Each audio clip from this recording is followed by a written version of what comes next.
Manipulasi dalam hubungan jarang terlihat seperti manipulasi, tidak selalu berupa ancaman, tidak selalu berupa kemarahan, dan hampir tidak pernah datang dengan peringatan yang jelas. Justru sebaliknya, manipulasi sering muncul dalam bentuk yang terlihat seperti cinta, perhatian, kepedulian, atau bahkan candaan. Itulah yang membuat banyak orang tidak menyadari bahwa mereka sedang dikendalikan. Mereka hanya tahu bahwa semakin lama hubungan berjalan, semakin sering mereka merasa bersalah, semakin sering mereka mempertanyakan diri sendiri, dan semakin sering mereka melakukan hal-hal yang sebenarnya tidak ingin mereka lakukan. Semua demi menjaga hubungan tetap baik. Masalahnya, manipulasi yang paling berbahaya bukanlah yang dilakukan secara terang-terangan, melainkan yang terjadi secara perlahan, sedikit demi sedikit, sampai suatu hari kamu menyadari bahwa banyak keputusan yang kamu ambil bukan lagi karena kamu menginginkannya, tetapi karena kamu merasa terpaksa, bersalah, atau takut akan konsekuensinya. Dalam video ini, kita akan membahas 7 tanda manipulasi yang sering muncul dalam hubungan. Tanda-tanda yang sering dianggap normal, padahal bisa menjadi sinyal bahwa seseorang sedang berusaha mengendalikan pikiran, emosi, atau keputusanmu. Karena semakin cepat kamu mengenali manipulasi, semakin mudah bagimu untuk melindungi diri dan membangun hubungan yang benar-benar sehat. Tanda pertama yang sering muncul dalam hubungan yang manipulatif adalah penggunaan rasa bersalah, dan yang membuatnya berbahaya, cara ini seringkali terlihat sangat halus. Pada awalnya mungkin hanya berupa kalimat sederhana, "Aku kecewa sama kamu, aku nggak nyangka kamu bisa melakukan ini, setelah semua yang aku lakukan untukmu." Kalimat-kalimat seperti ini mungkin terdengar biasa, tetapi jika terus digunakan untuk membuatmu mengikuti keinginan seseorang, maka itu bukan lagi sekadar ungkapan perasaan, itu bisa menjadi alat untuk mengendalikanmu, karena rasa bersalah adalah salah satu emosi yang paling kuat dalam memengaruhi keputusan manusia. Ketika seseorang berhasil membuatmu merasa bersalah, mereka tidak perlu memaksamu secara langsung. Kamu akan mulai menekan dirimu sendiri, kamu akan mulai mempertanyakan keputusanmu sendiri, dan akhirnya kamu mungkin melakukan sesuatu yang sebenarnya tidak ingin kamu lakukan hanya untuk menghilangkan rasa bersalah tersebut. Misalnya, kamu ingin menghabiskan waktu untuk dirimu sendiri, tetapi pasanganmu membuatmu merasa egois karena tidak selalu tersedia untuknya, atau kamu menolak sebuah permintaan yang menurutmu tidak masuk akal. Namun dia membuatmu merasa seolah-olah penolakan itu adalah bukti bahwa kamu tidak cukup peduli. Lama-kelamaan, kamu mulai terbiasa mengorbankan kebutuhanmu sendiri demi menghindari konflik. Bukan karena kamu setuju, bukan karena kamu ingin, tetapi karena kamu tidak ingin merasa bersalah. Dan disinilah masalahnya. Hubungan yang sehat memungkinkan kedua orang memiliki kebutuhan, batasan, dan pendapat yang berbeda. Sedangkan hubungan yang manipulatif sering membuat salah satu pihak merasa bersalah setiap kali mereka tidak menuruti keinginan pasangannya. Karena tujuan utamanya bukan mencari solusi bersama, tujuannya adalah membuatmu menyerah. Jadi, jika kamu mulai menyadari bahwa setiap kali mengatakan tidak, kamu selalu dibuat merasa bersalah, mungkin ada baiknya kamu mulai memperhatikan pola tersebut. Karena cinta yang sehat mungkin membuatmu mempertimbangkan perasaan pasanganmu, tetapi cinta yang sehat tidak seharusnya membuatmu merasa bersalah hanya karena kamu memiliki batasan. Tanda berikutnya adalah ketika cintamu selalu harus dibuktikan, bukan sesekali, bukan dalam situasi tertentu, tetapi terus-menerus. Apapun yang terjadi, selalu ada tuntutan baru yang harus kamu penuhi untuk membuktikan bahwa kamu benar-benar peduli. Biasanya, hal ini dimulai dengan kalimat yang terdengar sederhana. "Kalau kamu sayang aku, kamu pasti mau melakukan ini. Kalau kamu serius sama aku, harusnya kamu nggak keberatan. Kalau aku memang penting buatmu, kenapa kamu nggak bisa melakukan hal kecil ini?" Sekilas, kalimat seperti itu mungkin terdengar masuk akal, karena dalam hubungan memang ada pengorbanan dan kompromi. Tetapi masalah muncul ketika cinta dijadikan alat untuk menekan seseorang agar selalu menuruti keinginan pasangannya. Lama-kelamaan, hubungan berubah menjadi sebuah ujian yang tidak pernah selesai. Setiap kali satu permintaan dipenuhi, muncul permintaan berikutnya. Setiap kali satu pengorbanan dilakukan, muncul tuntutan baru yang harus dibuktikan. Dan anehnya, bukti yang sudah kamu berikan seolah tidak pernah cukup, karena yang sebenarnya dicari bukan bukti cinta, melainkan kepatuhan. Mereka ingin melihat seberapa jauh kamu bersedia mengorbankan dirimu demi memenuhi keinginan mereka. Padahal cinta yang sehat tidak bekerja seperti itu. Seseorang tidak perlu terus-menerus membuktikan perasaannya melalui pengorbanan yang tidak masuk akal, karena cinta bukanlah kompetisi tentang siapa yang paling banyak memberi, dan bukan pula alat untuk mendapatkan apapun yang kita inginkan. Hubungan yang sehat dibangun atas dasar rasa hormat. Artinya, kedua orang seseorang memahami bahwa pasangan mereka berhak memiliki batasan, berhak mengatakan tidak, dan berhak memiliki kebutuhan serta prioritasnya sendiri. Jika setiap penolakan selalu dianggap sebagai bukti bahwa kamu tidak cukup mencintai mereka, maka yang sedang dipertanyakan bukan perasaanmu, melainkan kendali yang mereka miliki atas dirimu. Jadi, ketika seseorang terus menggunakan cinta sebagai alasan untuk menekanmu melakukan sesuatu, cobalah berhenti sejenak dan tanyakan pada dirimu sendiri, apakah ini benar-benar tentang cinta atau ini hanya cara lain untuk membuatmu selalu mengikuti apa yang mereka inginkan.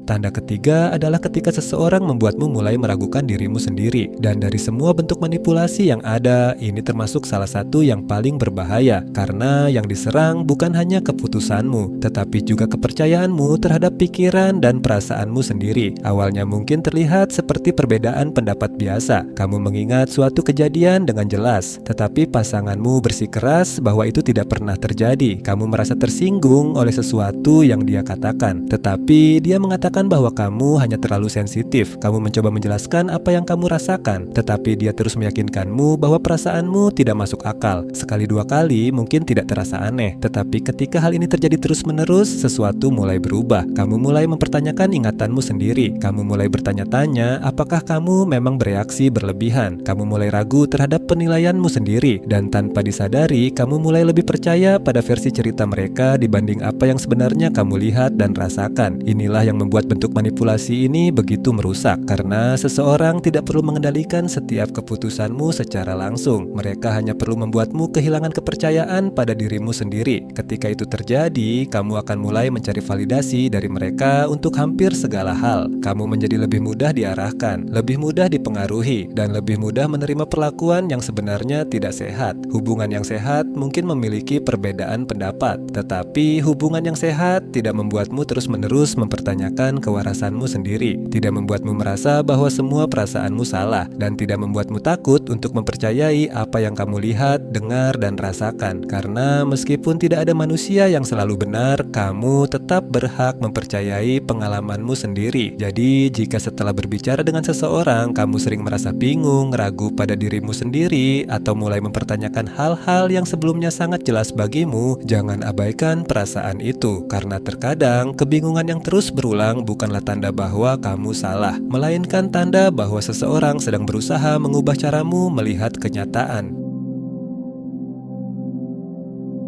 Tanda berikutnya adalah ketika keintiman mulai digunakan sebagai alat untuk mengendalikan hubungan. Dan keintiman yang dimaksud bukan hanya soal hubungan fisik, tetapi juga perhatian, kasih sayang, kedekatan emosional, dan segala bentuk afeksi yang biasanya diberikan dalam sebuah hubungan. Dalam hubungan yang sehat, kasih sayang diberikan karena memang ada rasa sayang, bukan karena ada tujuan tertentu yang ingin dicapai. Namun dalam hubungan yang manipulatif, keintiman sering berubah menjadi alat tawar-menawar. Ketika kamu melakukan apa yang mereka inginkan, mereka menjadi hangat, mereka menjadi lebih perhatian, mereka menjadi lebih dekat. Tetapi ketika kamu tidak memenuhi keinginan mereka, sikap itu tiba-tiba berubah. Mereka menjadi dingin, menjauh, mengabaikan pesanmu, atau membuatmu merasa seolah-olah kamu sedang dihukum. Masalahnya, ketika pola ini terjadi berulang kali, kamu mulai belajar untuk menghubungkan kepatuhan dengan kasih sayang. Tanpa sadar, kamu mulai berpikir bahwa satu-satunya cara untuk mendapatkan kembali perhatian mereka adalah dengan mengikuti apa yang mereka inginkan. Dan itulah yang membuat bentuk manipulasi ini begitu efektif, karena mereka tidak perlu memaksamu secara langsung. Mereka hanya perlu membuatmu takut kehilangan kedekatan yang selama ini kamu nikmati. Lama-kelamaan, hubungan terasa seperti sistem hadiah dan hukuman. Ketika kamu patuh, kamu mendapatkan perhatian. Ketika kamu menolak, perhatian itu ditarik kembali. Padahal kasih sayang yang tulus seharusnya tidak diberikan berdasarkan seberapa menurut seseorang terhadap keinginan pasangannya.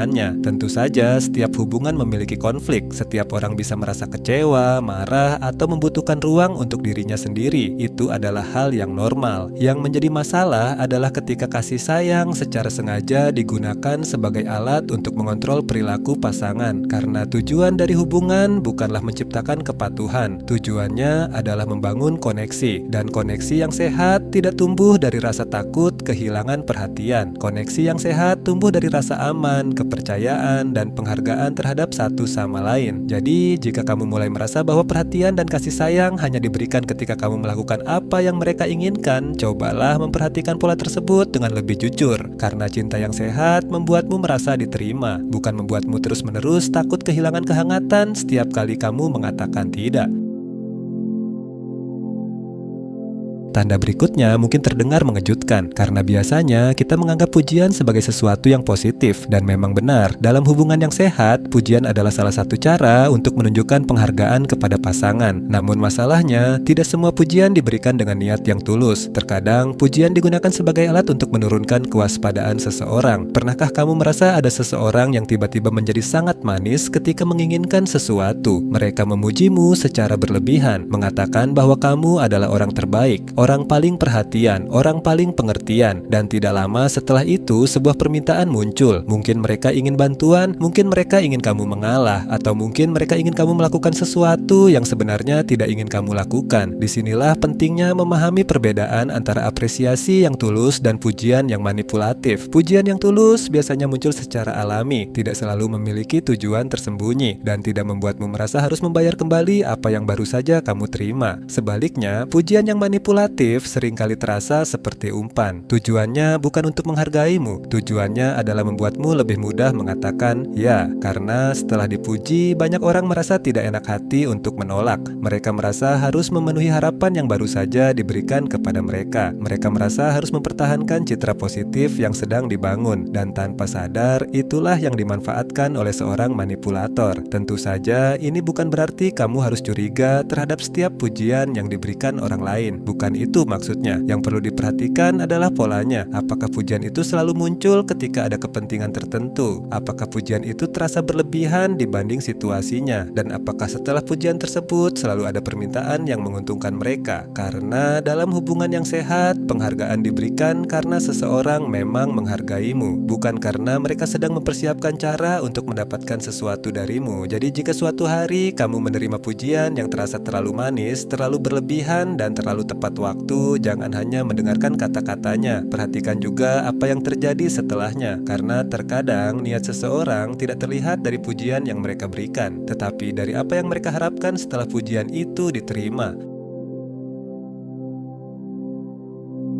Tanda berikutnya seringkali dianggap sepele, bahkan banyak orang menganggapnya sebagai bagian normal dari hubungan, yaitu ketika seseorang mengatakan sesuatu yang menyakitkan, lalu membela dirinya dengan kalimat, "Aku cuma bercanda." Mungkin kamu pernah mengalaminya. Mereka mengomentari kekuranganmu, mengejek sesuatu yang membuatmu tidak nyaman, atau mengatakan sesuatu yang jelas-jelas menyakitkan. Namun begitu kamu menunjukkan bahwa ucapan itu mengganggumu, mereka langsung mengubah arah pembicaraan. Kamu terlalu sensitif. "Aku kan cuma bercanda." Masa gitu aja dimasukin hati? Masalahnya, tidak semua candaan benar-benar candaan. Terkadang humor digunakan sebagai tameng untuk mengatakan sesuatu tanpa harus bertanggung jawab atas dampaknya. Karena jika orang lain tertawa, mereka bisa mengklaim bahwa itu hanya lelucon. Tetapi jika orang lain tersinggung, mereka bisa menyalahkan orang tersebut karena dianggap terlalu serius. Akibatnya, kamu berada dalam posisi yang sulit. Jika diam, kamu terluka. Jika protes, kamu dianggap berlebihan, dan lama-kelamaan kamu mulai menoleransi hal-hal yang sebenarnya tidak pantas diterima. Inilah yang membuat perilaku ini bisa menjadi bentuk manipulasi, karena fokus pembicaraan tidak lagi berada pada ucapan yang menyakitkan. Fokusnya berpindah kepada reaksimu. Alih-alih membahas apakah perkataan mereka memang tidak pantas, kamu justru dibuat merasa bersalah karena merasa tersinggung. Padahal perasaanmu tetap valid. Jika sebuah ucapan membuatmu terluka, kamu berhak menyampaikan hal itu. Dan seseorang yang benar-benar menghargaimu akan mencoba memahami dampak dari kata-katanya, bukan langsung mencari alasan untuk membela diri. Tentu saja hubungan yang sehat tetap membutuhkan humor. Tidak ada hubungan yang bisa berjalan tanpa tawa dan candaan. Namun ada perbedaan besar antara bercanda bersama seseorang dan bercanda dengan mengorbankan seseorang. Humor yang sehat membuat kedua orang merasa nyaman, sedangkan humor yang manipulatif sering membuat satu orang tertawa dan satu orang terluka. Jadi jika seseorang terus-menerus menyakiti perasaanmu lalu selalu berlindung di balik kalimat "aku cuma bercanda", jangan hanya melihat candanya, perhatikan polanya. Karena terkadang apa yang disebut sebagai candaan hanyalah cara yang lebih halus untuk mengatakan sesuatu yang sebenarnya mereka maksudkan sejak awal. Tanda terakhir yang perlu kamu waspadai adalah ketika emosi digunakan untuk mengendalikan situasi, dan salah satu bentuk yang paling sering muncul adalah penggunaan air mata atau drama emosional setiap kali terjadi konflik. Sebelum melanjutkan, penting untuk memahami satu hal. Menangis bukanlah manipulasi. Setiap orang berhak mengekspresikan emosinya. Setiap orang bisa merasa sedih, kecewa, terluka, atau kewalahan dalam sebuah hubungan. Itu adalah hal yang normal. Yang menjadi masalah adalah ketika emosi secara sengaja digunakan untuk mengalihkan perhatian dari masalah yang sebenarnya. Misalnya, kamu sedang mencoba membicarakan sesuatu yang mengganggumu. Kamu ingin menyelesaikan sebuah masalah. Kamu ingin didengar. Namun, setiap kali percakapan mulai mengarah ke tanggung jawab mereka, situasinya berubah menjadi ledakan emosi yang besar. Tiba-tiba, fokusnya bukan lagi pada masalah yang sedang dibahas. Fokusnya berubah menjadi bagaimana mereka merasa, bagaimana mereka terluka, bagaimana mereka menangis, dan akhirnya kamu yang tadinya ingin menyampaikan keluhan justru sibuk menenangkan mereka. Lama-kelamaan, kamu mulai menghindari percakapan yang sulit, bukan karena masalahnya sudah selesai, tetapi karena kamu tahu setiap pembahasan akan berakhir dengan drama yang melelahkan. Dan disitulah manipulasi mulai bekerja, karena tujuan akhirnya bukan menyelesaikan masalah. Tujuannya adalah membuatmu menyerah sebelum masalah itu benar-benar dibahas. Akibatnya, pola yang sama terus berulang. Masalah yang sama tidak pernah terselesaikan, dan kebutuhanmu terus dikesampingkan. Hubungan yang sehat tentu membutuhkan empati. Ketika pasangan sedang terluka, kita perlu mendengarkan dan memahami perasaannya. Tetapi empati tidak berarti kita harus mengabaikan masalah yang sedang dibicarakan. Empati juga tidak berarti kita harus selalu mengalah hanya karena seseorang menunjukkan emosi yang kuat. Karena emosi dan tanggung jawab adalah dua hal yang berbeda. Seseorang bisa merasa sedih sekaligus tetap bertanggung jawab atas tindakannya. Seseorang bisa menangis sekaligus tetap mau membahas masalah yang terjadi. Jadi, jika setiap konflik selalu berakhir dengan air mata, drama besar, atau ledakan emosi yang membuatmu akhirnya menyerah, cobalah melihat pola yang lebih besar. Karena hubungan yang sehat membantu kedua orang menyelesaikan masalah bersama, bukan menggunakan emosi untuk memastikan bahwa hanya satu orang yang selalu mendapatkan apa yang mereka inginkan.